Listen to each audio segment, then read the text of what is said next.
রাশিয়ার আক্রমণের মুখে ইউক্রেনের টিকে থাকার সম্ভাবনা কম।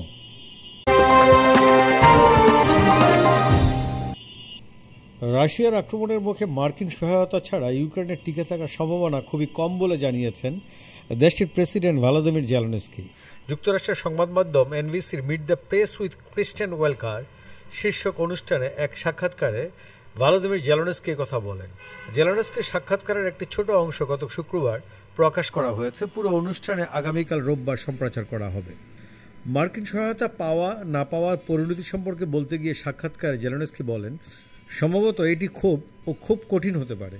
অবশ্যই প্রতিটি কঠিন পরিস্থিতি একটি সুযোগ এনে দেয়, কিন্তু আমাদের সে সম্ভাবনা কম। যুক্তরাষ্ট্রের সমর্থন ছাড়া টিকে থাকার সম্ভাবনা বেশ কম। জেলেনস্কি এমন এক সময় কথা বলেন যখন মার্কিন প্রেসিডেন্ট ডোনাল্ড ট্রাম্প টেলিফোনে তার ও রাশিয়ার প্রেসিডেন্ট ভ্লাদিমির পুতিনের সঙ্গে কথা বলেছেন। ট্রাম্প অবিলম্বে ইউক্রেন যুদ্ধের অবসান চান, এই লক্ষ্যে শুরু করতে চান কূটনৈতিক আলোচনা। এদিকে যুক্তরাষ্ট্রের ভাইস প্রেসিডেন্ট জেডি ভান্স জার্মানির মিউনিকে নিরাপত্তা সম্মেলনের ফাঁকে ভলোদিমির জেলেনস্কির সঙ্গে বৈঠক করেছেন।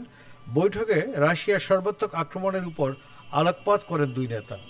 এছাড়া জেলেনস্কি রয়েছেন এক বিব্রতকর অবস্থায়, কারণ ট্রাম্প বলেছেন ইউক্রেন কোনো এক সময় রাশিয়ার হয়ে যেতে পারে বলে ধারণা করেছেন যুক্তরাষ্ট্রের প্রেসিডেন্ট ডোনাল্ড ট্রাম্প। এমন সময় তিনি এ মন্তব্য করলেন যখন তার ভাইস প্রেসিডেন্ট জেডি ভান্স আগামী সপ্তাহে ইউক্রেনের প্রেসিডেন্ট ভলোদিমির জেলেনস্কির সঙ্গে বৈঠকের প্রস্তুতি নিচ্ছেন। ইউক্রেন ও রাশিয়ার মধ্যে 3 বছর ধরে চলা যুদ্ধ বন্ধের চেষ্টা করছেন ট্রাম্প। স্থানীয় সময় গত সোমবার ফক্স নিউজে সম্প্রচার হওয়া এক সাক্ষাৎকারে এই সংঘাত নিয়ে কথা বলেন তিনি।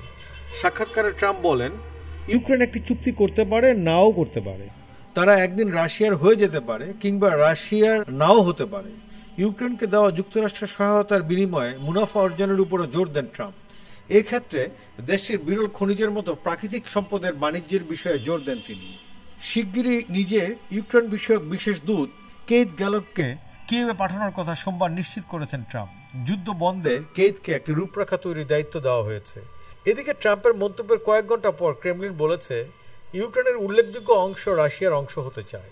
ক্রেমলিনের মুখপাত্র দিমিত্রি পেসকভ বলেন, ইউক্রেনের পরিস্থিতি বহুলাংশে প্রেসিডেন্ট ট্রাম্পের বক্তব্যকেই প্রতিফলিত করে। 2022 সালের ইউক্রেনের 4টি অঞ্চল একীভূত করে নেয় রাশিয়া। বিষয়টি তুলে ধরে পেসকভ সাংবাদিকদের বলেন, বাস্তবতা হলো ইউক্রেনের একটি উল্লেখযোগ্য অংশ রাশিয়া একীভূত হতে চায় এবং ইতিমধ্যে হয়েছেও।